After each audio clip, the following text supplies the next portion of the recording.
올해 65살이 된 김옥순 씨입니다. 옥순 씨는 서울 강남에서 작은 한식당을 운영하며 평생을 성실하게 살아온 분이었습니다. 남편은 10년 전에 세상을 떠났고 슬하에 아들 하나를 두었습니다. 아들 민재는 옥순 씨의 자랑이었습니다. 명문대를 졸업하고 대기업에 취직해서 과장까지 승진한 아들이 너무나 대견했습니다.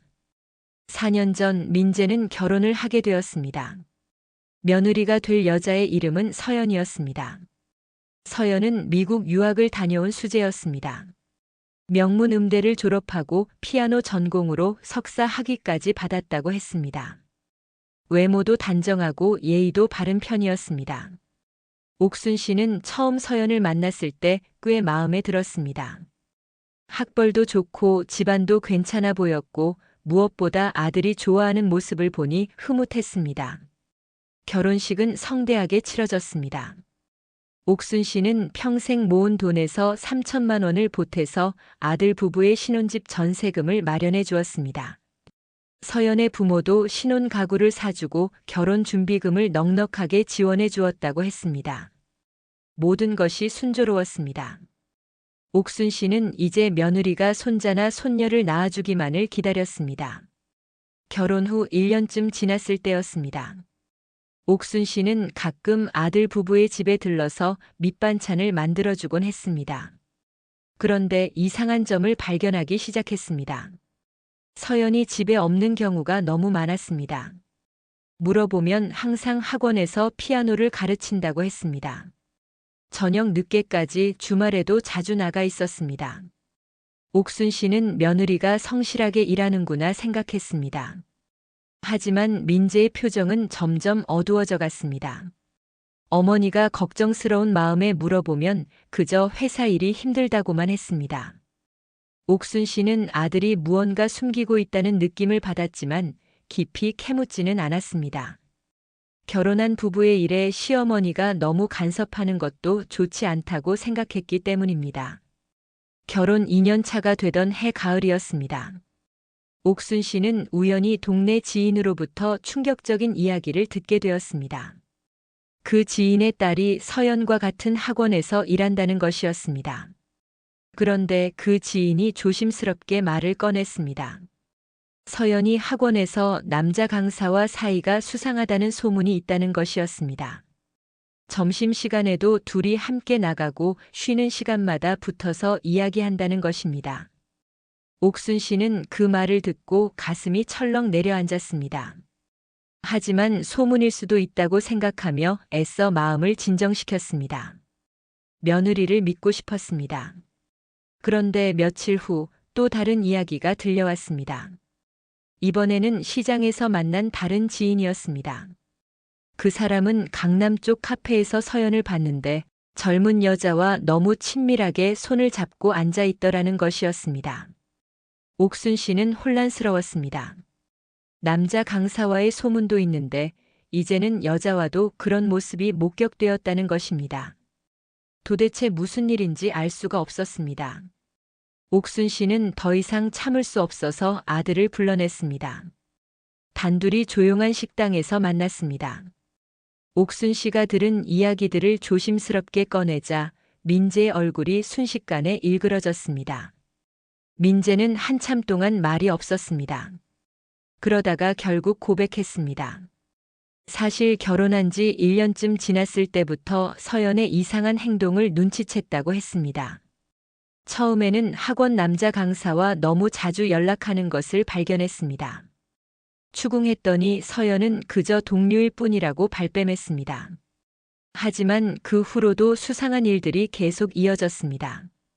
민재는 어느 날 서연의 휴대폰을 우연히 보게 되었다고 합니다. 그런데 거기에는 충격적인 내용들이 가득했습니다. 학원 남자 강사와 나눈 메시지들은 단순한 동료 관계를 넘어서는 것이었습니다. 서로 사랑한다는 표현, 만나서 포옹했다는 이야기, 심지어 모텔에 다녀왔다는 암시까지 있었습니다. 민재는 그 자리에서 서연을 다그쳤습니다. 서연은 처음에는 부인했습니다. 하지만 증거를 들이대자 결국 인정했습니다. 그런데 더 충격적인 고백이 이어졌습니다. 서연은 자신이 양성애자라고 말했습니다. 남자도 사랑할 수 있고 여자도 사랑할 수 있다는 것이었습니다. 미국 유학 시절부터 자신의 성 정체성에 대해 고민해왔고 한국에 돌아와서도 그 부분을 숨기며 살아왔다고 했습니다. 민재는 그 말을 듣고 완전히 무너졌습니다. 자신과 결혼한 아내가 결혼 생활 중에 남자와도 바람을 피우고 여자와도 관계를 맺고 있었다는 사실을 받아들일 수가 없었습니다. 서연은 울면서 용서를 빌었습니다. 자신도 어쩔 수 없었다고 자신의 본성을 억누르며 살 수가 없었다고 말했습니다. 하지만 민재를 사랑하는 것도 진심이라고 이혼만은 하지 말자고 애원했습니다. 민재는 그 후로 몇 달 동안 극심한 고통 속에서 살았다고 합니다. 이혼을 해야 할지 아니면 한 번 더 기회를 줘야 할지 결정을 내리지 못했습니다. 서연은 그 기간 동안 학원도 그만두고 집에만 있겠다고 약속했습니다. 외도 상대들과도 완전히 연락을 끊었다고 맹세했습니다. 민재는 결혼 생활을 유지해 보기로 결정했습니다. 하지만 마음의 상처는 쉽게 아물지 않았습니다. 그런데 최근 들어 또다시 문제가 생겼다고 합니다. 서연이 다시 밖으로 나돌기 시작한 것입니다. 이번에는 프리랜서 음악 강사 일을 한다는 핑계였습니다. 민재가 의심하자 서연은 화를 냈습니다. 자신을 믿지 못하냐고 이렇게 감시하면서 살 수는 없다고 소리쳤습니다. 민재는 서연의 말을 믿고 싶었지만 불안감을 떨쳐낼 수가 없었습니다. 그러던 어느 날 민재는 사설 탐정을 고용했습니다. 더 이상 의심 속에서 살 수는 없다고 판단했기 때문입니다. 2주일 동안 서연의 행적을 조사한 결과는 참담했습니다. 서연은 여전히 바람을 피우고 있었습니다. 학원 남자 강사와는 연락이 끊긴 것 같았지만 이번에는 새로운 여자 파트너가 생긴 것입니다. 홍대 근처의 한 카페 사장이었습니다. 둘은 일주일에 서너 번씩 만났고 그 여자의 집에 들어가서 몇 시간씩 머물다 나왔습니다. 민재는 그 보고서를 받아들고 완전히 무너졌습니다. 더 이상은 참을 수 없었습니다. 집에 돌아와서 서연과 크게 다퉜습니다. 서연은 이번에도 처음에는 부인했지만 사진 증거를 보여주자 결국 인정했습니다. 그리고 이번에는 이혼을 원한다고 말했습니다. 자신은 더 이상 이렇게 억압받으며 살 수 없다고, 자신의 정체성을 숨기며 위선적인 결혼 생활을 계속할 수 없다고 선언했습니다. 민재는 그 자리에서 이혼에 합의했습니다. 더 이상 이 결혼을 유지할 의미가 없다고 생각했습니다. 하지만 서연은 재산 분할과 위자료를 요구했습니다. 자신도 3년 동안 결혼 생활을 유지했고 나름대로 아내 역할을 했으니 당연한 권리라고 주장했습니다. 민재는 기가 막혔지만 빨리 정리하고 싶은 마음에 어느 정도 합의를 보았습니다. 옥순 씨는 아들의 이야기를 듣고 충격에 빠졌습니다. 며느리가 바람을 피운 것도 충격이었지만 양성애자라는 사실은 더욱 받아들이기 힘들었습니다. 옥순 씨의 세대에서는 상상도 할 수 없는 일이었습니다. 게다가 며느리는 반성은커녕 오히려 당당하게 자신의 권리를 주장하고 있었습니다. 옥순 씨는 그날 이후로 몸이 아프기 시작했습니다. 가슴이 답답하고 숨이 잘 쉬어지지 않았습니다. 밥맛도 없고 밤에도 잠을 이루지 못했습니다. 매일 아들 걱정에 눈물만 흘렸습니다. 평생을 힘들게 키운 아들이 이런 고통을 겪는 것을 보는 것이 너무나 괴로웠습니다. 친구들을 만나도 예전처럼 웃을 수가 없었습니다. 이 창피한 일을 누구에게 말할 수도 없었습니다. 한 달쯤 지났을 때 옥순 씨는 결국 병원을 찾았습니다. 의사는 심한 스트레스로 인한 화병 증세라고 진단했습니다. 가슴의 답답함, 불면증, 소화불량, 두통 등이 모두 극심한 정신적 충격에서 비롯된 것이라고 설명했습니다. 약을 처방받았지만 쉽게 나아지지 않았습니다. 마음의 병은 약으로 치료되는 것이 아니었습니다. 민재는 어머니의 상태를 보며 더욱 괴로워했습니다.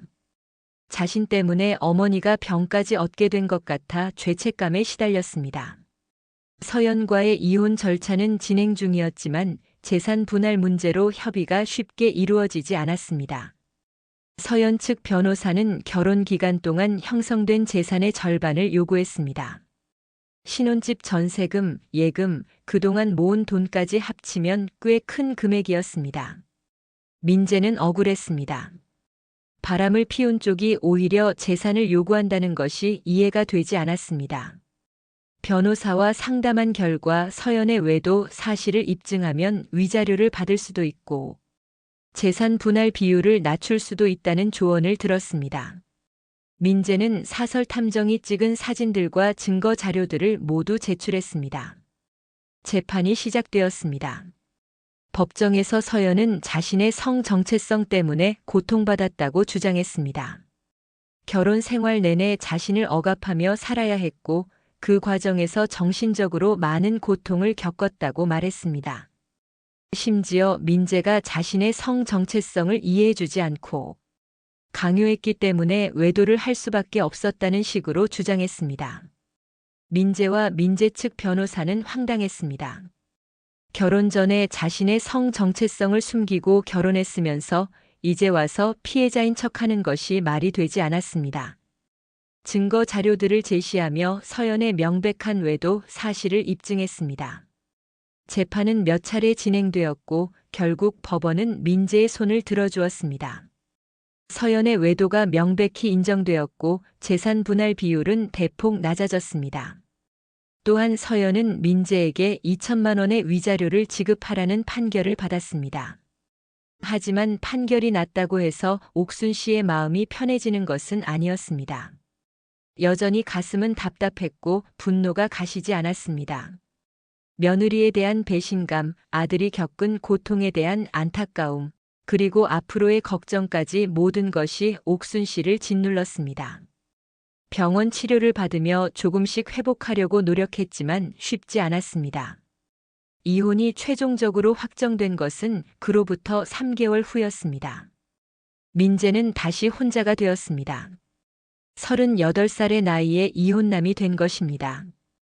옥순 씨는 아들을 위로하며 함께 새 출발을 하자고 격려했습니다. 하지만 마음 한편으로는 여전히 화병 증세가 남아 있었습니다. 가끔씩 가슴이 답답해지고 잠을 설치는 날들이 있었습니다. 민재는 이혼 후 심리 상담을 받기 시작했습니다. 전문가의 도움을 받아 마음의 상처를 치유하려고 노력했습니다. 회사 일에도 다시 집중하려고 애썼습니다. 시간이 지나면서 조금씩 일상을 회복해 갔습니다. 옥순 씨도 아들이 조금씩 나아지는 모습을 보며 위안을 얻었습니다. 서연은 이혼 후 자신이 원하던 삶을 살기 시작했다고 합니다. 여자 파트너와 공개적으로 관계를 유지하며 홍대 근처에서 작은 음악 스튜디오를 열었다는 소식이 들려왔습니다. 그 소식을 들은 옥순 씨는 다시 한번 분노가 치밀었지만 이제는 그냥 잊기로 했습니다. 더 이상 그 사람 생각으로 자신의 건강을 해칠 수는 없었습니다. 1년이 지난 지금 옥순 씨는 많이 회복되었습니다. 여전히 가끔 화병 증세가 도지기는 하지만 예전만큼 심하지는 않습니다. 한의원에서 꾸준히 치료를 받고 있고 친구들과 등산도 다니며 마음을 다스리고 있습니다. 민재도 조금씩 안정을 찾아가고 있습니다. 새로운 사람을 만날 준비가 되었다고 말하지는 않지만 적어도 예전처럼 우울해하지는 않습니다. 옥순 씨는 이번 일을 겪으며 세상에는 자신이 이해할 수 없는 일들이 참 많다는 것을 깨달았습니다. 젊은 세대의 가치관, 다양한 성 정체성에 대한 이야기들이 낯설고 어렵기만 합니다. 하지만 그것보다 더 중요한 것은 결혼이라는 약속을 지키는 것, 상대방에 대한 최소한의 배려와 정직함이라고 생각합니다. 며느리 서연이 자신의 성 정체성으로 고민했다면 결혼 전에 솔직하게 말했어야 했습니다. 결혼 후에 다른 사람들과 관계를 맺는 것은 어떤 이유로도 정당화될 수 없습니다. 자신의 정체성을 찾아가는 것과 다른 사람에게 상처를 주는 것은 완전히 다른 문제입니다. 옥순 씨는 이 부분만큼은 확실히 잘못되었다고 생각합니다. 지금도 가끔 옥순 씨는 밤에 잠이 오지 않을 때면 이 모든 일들을 떠올립니다. 만약 며느리를 처음 만났을 때 좀 더 신중하게 알아봤더라면 어땠을까? 아들에게 결혼을 서두르지 말라고 조언했더라면 어땠을까 하는 생각도 듭니다. 하지만 이미 지나간 일입니다. 후회해도 소용없습니다. 옥순 씨가 이제 바라는 것은 단 하나입니다. 아들 민재가 이 상처를 완전히 극복하고 언젠가는 진실으로 사랑하고 존중할 수 있는 사람을 만나서 행복한 가정을 꾸리는 것입니다. 그리고 자신은 그때까지 건강을 잘 지켜서 손자나 손녀를 안아볼 수 있기를 소망합니다. 화병으로 고생한 시간들이 아깝지만 이제는 긍정적인 미래를 향해 나아가려고 합니다. 여러분, 오늘 이야기는 여기까지입니다. 한 가정에서 일어난 충격적인 사건과 그로 인한 고통, 그리고 회복의 과정을 함께 나눠봤습니다. 결혼은 두 사람의 약속이자 책임입니다. 서로에 대한 정직함과 존중이 바탕이 되어야 합니다. 오늘 이야기가 여러분께 작은 교훈이 되었기를 바랍니다. 긴 이야기 끝까지 들어주셔서 감사합니다. 다음에 또 다른 이야기로 찾아뵙겠습니다.